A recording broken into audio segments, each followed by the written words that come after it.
आर्यभट्ट ज्ञान विश्वविद्यालय के नवें दीक्षांत समारोह के अवसर पर मेरा ये सुखद दायित्व है कि मैं उन स्नातकों को बधाई दूं जिन्होंने अपने कठिन परिश्रम और अनुशासित प्रयास से उपाधियां और विशिष्टता सूचक पदक प्राप्त किए हैं।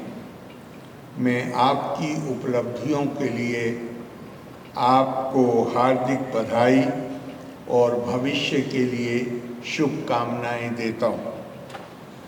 मेरी कामना है कि चरित्र और मानस की वह शक्तियाँ जिनका आपने अपने अध्ययन काल में जिनके सहारे आप आगे बढ़े, वो आपके विशालतर जीवन जिसमें आज आप प्रवेश कर रहे हैं, बराबर आपको संबल प्रदान करती रहेंगी। दीक्षांत समारोह का अनुभव नए स्नातकों के माता पिता के लिए अत्यंत महत्वपूर्ण है। हर छात्र की उपलब्धियों के पीछे उनके माता पिता का त्याग, प्रेरणा और प्रोत्साहन होता है। इन सभी गर्वित माता पिता को मेरी हार्दिक बधाई, जो अपने बच्चों की शानदार उपलब्धियों को देखने के लिए यहाँ इस हॉल में उपस्थित हैं। मुझे ये जानकर बहुत खुशी हुई है कि उपाधि प्राप्त करने वाले शोधार्थियों एवं विद्यार्थियों में हमारी छात्राओं की भागीदारी निरंतर बढ़ रही है।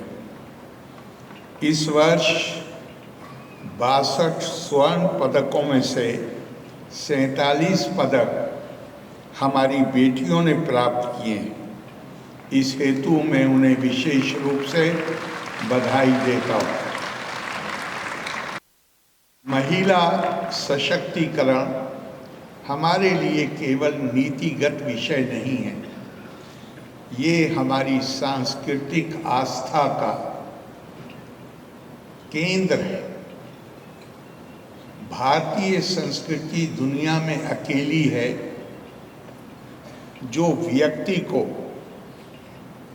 उसकी पृष्ठभूमि, उसका रंग, उसकी जाति, उसका लिंग, उसकी भाषा, इस आधार पर उसका मूल्यांकन नहीं करता, बल्कि भारतीय दृष्टिकोण हर किसी के अंदर आत्मा के रूप में जो परमात्मा है, उस दिव्यता के धारक के रूप में हर किसी को भारतीय संस्कृति देखती है। इसलिए इस संस्कृति में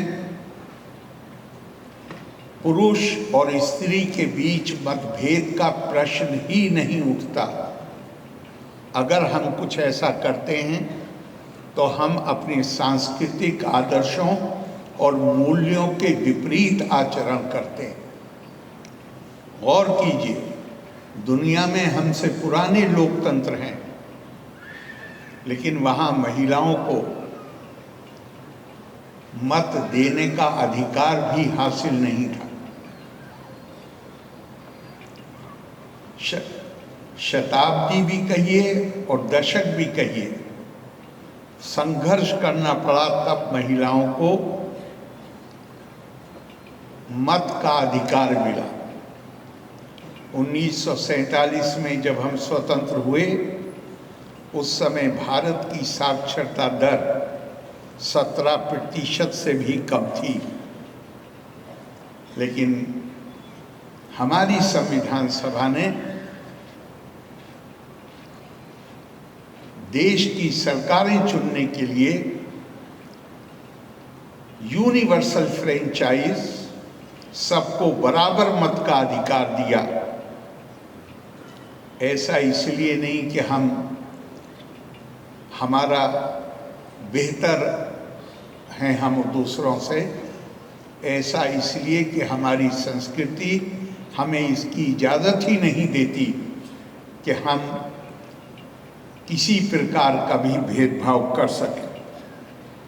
इस दीक्षांत समारोह के साथ आपकी औपचारिक शिक्षा का महत्वपूर्ण चरण पूरा हो गया, लेकिन ध्यान रहे ये दीक्षांत है, शिक्षांत नहीं है। हमारी परंपरा में कहा गया है तपा स्वाध्याय निरतम, अर्थात ज्ञान अर्जन के लिए सदैव समर्पित रहना, जागरूक रहना, प्रयासरत रहना। वास्तव में शिक्षा की प्रक्रिया जीवन पर्यंत चलती है। अपने भीतर की जिज्ञासा को जीवंत रखते हुए स्वाध्याय निरंतर जारी रहना चाहिए। इसी के साथ अर्जित ज्ञान को दूसरों तक पहुंचाना भी हमारा परम दायित्व है, ताकि ज्ञान की निरंतरता बनी रहे।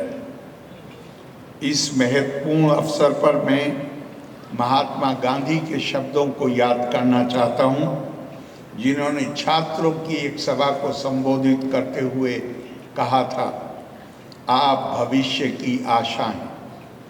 जब आपको अपने कॉलेजों से छुट्टी दी जाएगी तो आपको इस देश के लोगों की हालत सुधारने के लिए सार्वजनिक जीवन में प्रवेश करने के लिए बुलाया जाएगा।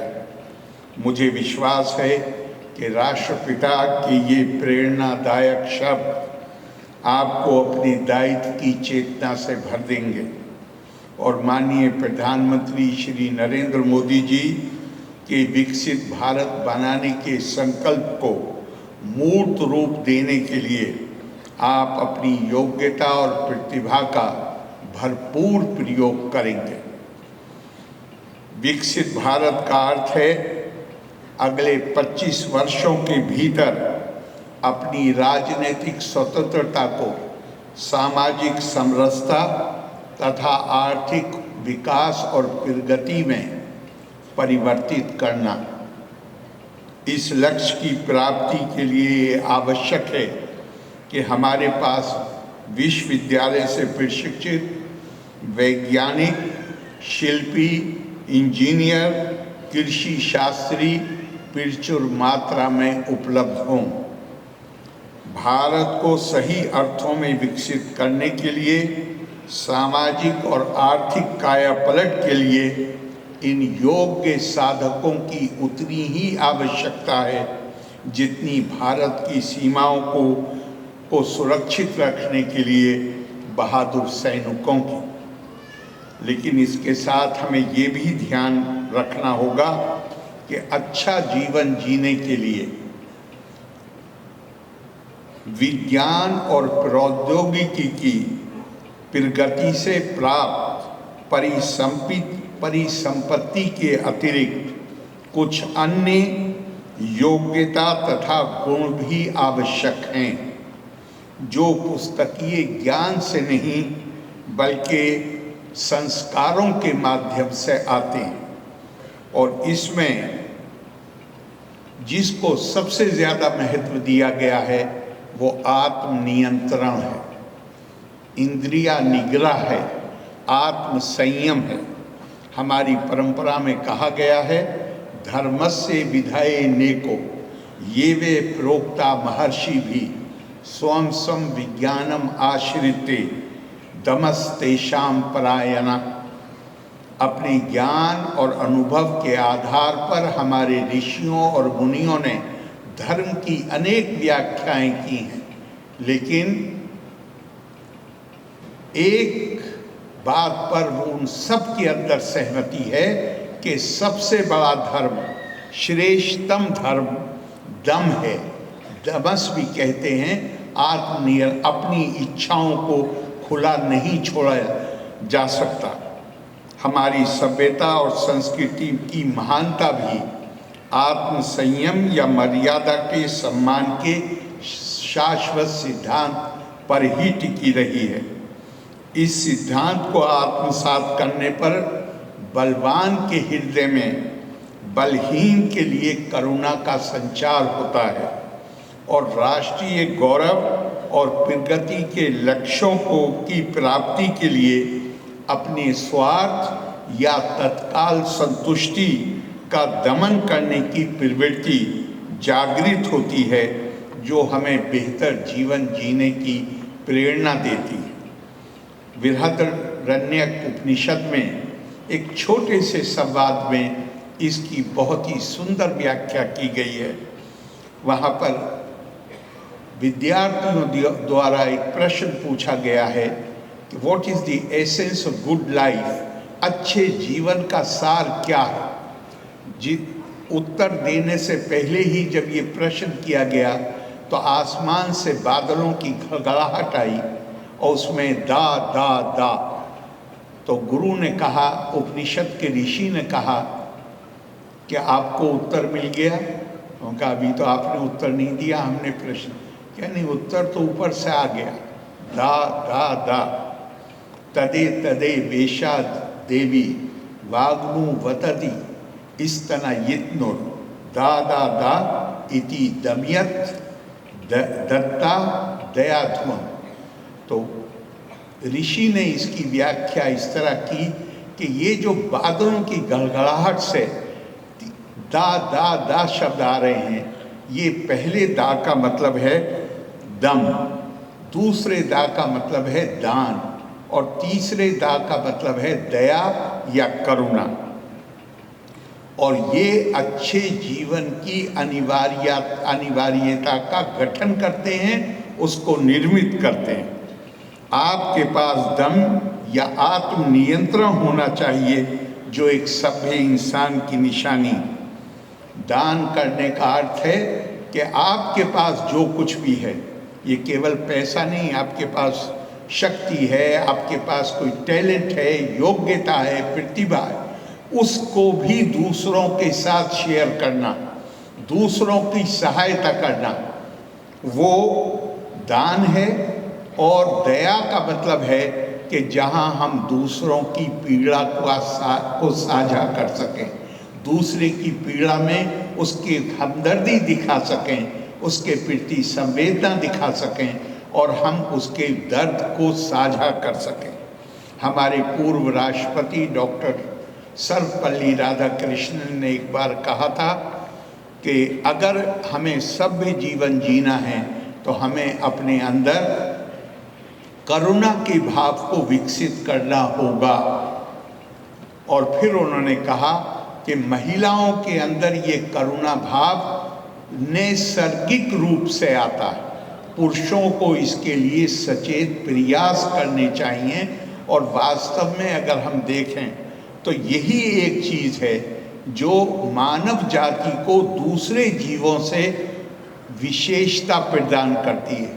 आहार निद्रा भय मैथुनम चा सामान्य पशु भी नराना धर्मो ही एको अधिको विशेषो धर्मे न हीना पशु भी समाना। बाकी जितनी हमारी ज़रूरतें हैं वही ज़रूरतें जानवरों की भी। कौन सी चीज़ है जो हमें जानवरों की लाइन से अलग लेके आती है? वो है अपने धर्म, रिलीजन के हमने सेंस में इस्तेमाल किया है जो बिल्कुल गलत है। धर्म अपने दायित्व को कहते हैं, अपने कर्तव्य को कहते हैं। धर्म उस संवेदना को कहते हैं जो दूसरे की पीड़ा के प्रति जागती है। धर्म, मैं एक जगह पढ़ रहा था, वहाँ तो कहा गया कि धर्म तो बुनियादी तौर पे करुणा और प्रज्ञा धर्म है। तो उसकी अब अमृत कोश में 18 परिभाषाएं दी हुई हैं, उसमें वो भी एक है। लेकिन यहाँ पे जिस सेंस में धर्म का प्रयोग है वो अपने दायित्व को, अपने कर्तव्य को अदा करना है। और ये करुणा का भाव कितना महत्वपूर्ण है, इसको भी हमारे यहाँ बड़ा सुंदर कहा गया है। एको रसा करुणा एवा निमित्ता भेदात। दुनिया में अगर कोई चीज़ है जो आपको वास्तव में बाकी जितने आनंद हैं वो क्षणिक है, लेकिन करुणा से उपजे हुए कार्य आपको वो आनंद देते हैं कि जो कभी आप बाद में भी उसके बारे में सोचते हैं तो आपका मन संतोष से भर जाता है। लेकिन ये गौर करने की बात है, आप यूनिवर्सिटी में आते हैं, हमारी परंपरा में उसे कहा गया है तद्वितीय जन्म। आप जिस एटीट्यूड, जिन आदतों के साथ जो आप विश्वविद्यालय में आते हैं, अगर आप विश्वविद्यालय आकर आपका वो करुणा भाव जो आपके परिवार तक सीमित था, आपके मित्रों तक सीमित था, अगर उस करुणा भाव का विस्तार नहीं होता है, अगर आप सबको समदृष्टि से नहीं देखने लगते हैं, अयम निज परोवेति गणना लघु चेता साम उदार चरिता नाम तू वसुदेव कुटुंबकम, तो फिर हमारे बहुत ही विद्वान लोगों ने कहा है कि फिर शिक्षा का पूरा असर हमने उसको स्वीकार नहीं किया, या शिक्षा का पूरा असर हमारे ऊपर नहीं पड़ा। और इसीलिए कहा गया है कि आप चाहे जितनी शिक्षा प्राप्त कर लीजिए, विद्वान बन जाइए, लेकिन अगर उसके साथ अगर व्यक्ति के अंदर संस्कारों की कमी है, अगर करुणा की कमी है, अगर संवेदनशीलता की कमी है, तो ज्ञान जो आपको एक नई शक्ति देता है, आपका सशक्तिकरण करता है, उस नई शक्ति से इसके ज़्यादा संभावनाएं हैं कि आप उस शक्ति का दुरुपयोग करेंगे। और इसीलिए कहा गया साक्षरो विपरीतत्वे राक्षसो भवति ध्रुवम। अगर ज्ञान की शक्ति के साथ संस्कार से पैदा होने वाली मर्यादाओं का सम्मान नहीं है, तो ऐसा व्यक्ति समाज के लिए और मानवता के लिए खतरा बन जाता है। जैसा मैंने पहले कहा, हमारी संस्कृति तो इसी सिद्धांत पर आधारित है कि हम इंसान के अंदर दिव्यता देखते हैं। तो जो आदमी को अपनी दिव्यता समझ में आ जाए और जिसको ये समझ में आ जाए कि हर किसी के अंदर वही दिव्यता मौजूद है, वो उस व्यक्ति से फिर ये अपेक्षा नहीं की जा सकती, ये नहीं सोचा जा सकता कि वो कभी भी किसी दूसरे के पैर पे अपना पैर रखने का प्रयास करेगा।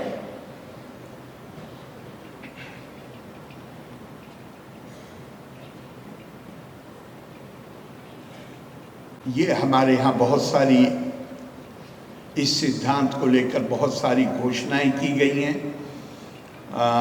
उनको महावाक्य का वेदों से उनको लिया गया है, उनको महावाक्य कहा गया। अहम ब्रह्मास्मि तत्त्वमसि, अयम आत्मा ब्रह्मा प्रज्ञानम ब्रह्मा। लेकिन ये घोषणाएं अपने आप में तब तक सार्थक नहीं बनती हैं जब तक ये घोषणाएं हमारे व्यवहारिक जीवन में भी ना आ जाएं। दर्शन और धर्मशास्त्र सहित ललित साहित्य के समुचित अध्ययन द्वारा लोगों के स्वभाव तथा दृष्टिकोण को बदला जा सकता है, जो विकसित भारत की भूमिका निभाने के लिए आवश्यक है। हमारे पास ज्ञान के जितने अनुशासन हैं, उन सभी का उद्देश्य आत्मा का शोधन है, रिफाइनमेंट ऑफ स्पिरिट। आत्मसंस्कृतिर भावा शिल्पानी, मानव प्रकृति का विकास और मानव आत्मा का शोधन, यही एक सर्वोच्च अंत है जिसे हमेशा हमें अपने सामने रखने की आवश्यकता है। हम भारत माँ के बच्चे हैं, हमारी एक समृद्ध सांस्कृतिक विरासत है। हमारा दायित्व इस विरासत को और समृद्ध बनाना है। अपनी संस्कृति पर गर्व महसूस करना पर्याप्त नहीं, बल्कि इसके पीछे के रचनात्मक दिमाग को फिर से विकसित और विस्तारित करने की आवश्यकता है। वर्तमान और भविष्य को अतीत से बड़ा बनाना हमारा कर्तव्य है। ये हमारी संस्कृति के महान निर्माताओं के प्रति सम्मान दिखाने का एकमात्र तरीका है। संस्कृत की एक सुंदर पंक्ति में कहा गया है, सर्वत्रम जयेत इच्छेत, पुत्रात् शिष्यात् इच्छेत पराजयम। अर्थात दुनिया में ये मानव प्रकृति है, हम प्रतिस्पर्धा में सबसे आगे निकल जाना चाहते हैं, लेकिन इस दुनिया में दो लोग ऐसे हैं, एक माता पिता और एक गुरु, जो ये चाहते हैं वो हर किसी की तरह वो भी दुनिया में सबसे आगे बढ़ना चाहते हैं, लेकिन औरों से आगे बढ़ना चाहते हैं, अपने बच्चों से और अपने विद्यार्थियों को चाहते हैं कि वो हमसे आगे निकल जाए। ये सुंदर विचार है, जहां हम अपनी अगली पीढ़ी को ये बताते हैं कि हमने अच्छा किया है, आपको उससे भी और ज़्यादा अच्छा करना है। संस्कृति एक जीवित चीज़ है और प्रकृति का ये नियम है कि कोई भी जीवित अस्तित्व चीज़ें या तो घटती हैं या बढ़ती हैं, वे स्थिर नहीं रह सकती। मैं एक बार पुनः उन स्नातकों को जो आज विश्वविद्यालय से उपाधि प्राप्त कर रहे हैं, उनके उज्ज्वल भविष्य की कामना करता हूँ तथा जीवन के हर मोड़ पर सफलता हेतु शुभकामना देता हूँ। मुझे विश्वास है कि अपनी उपाधि प्राप्त करने के लिए आपने जिस मेहनत, समर्पण और अनुशासन के साथ काम किया है, उसी प्रकार आपका आने वाला जीवन भी संयम, सेवा और समर्पण भाव से परिपूर्ण होगा। लोका समस्ता सुखिनो भवन्तु। धन्यवाद। जय हिंद।